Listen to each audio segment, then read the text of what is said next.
How is it that the American Negro, who for so long has been a second-class citizen in the United States... Still is, I'm sorry.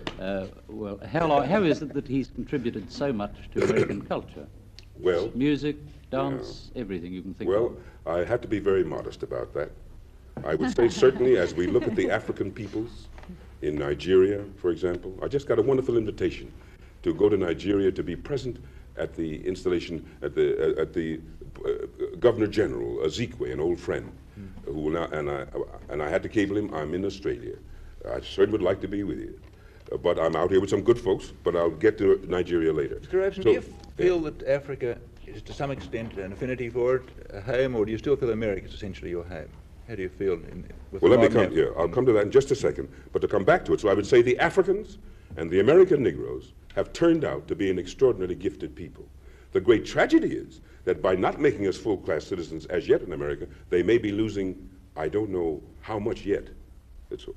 And to come back, I would say that unquestionably, I am an American, born there. My father slaved there.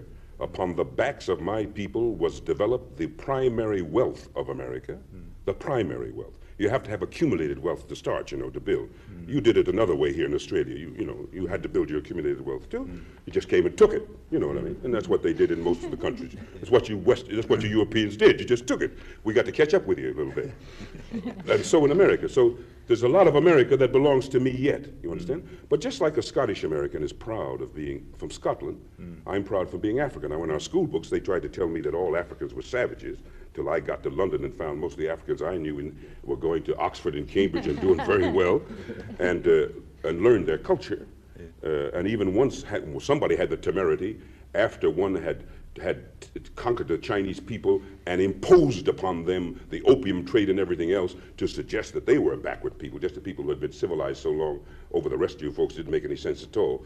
So somewhere it was wonderful to find about the colored peoples of the world that they were very advanced. So I would say today that I'm an American who is infinitely prouder to be of African descent, no question about it. No question about it. I'm an Afro-American, and I don't use the word American ever loosely again. Now, this was the feeling. This was the feeling. That's right. That when you were in London about 1937, 38, you really had the world at your feet. Then, I mean, you're a tremendous success. You were recognised all over the world, and yet you went back to America. Was this this was the feeling that took you back? I felt I had to go back to my people. That's right. The going was tough, and today I can go back.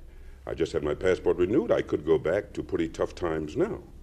But any time I could get a telegram next week that the Negro people had gathered somewhere in one of their conferences, as they could, and say, Paul, in the difficulties that are going on in America, would you come back and help us? I would take the plane as soon as I finished my engagements.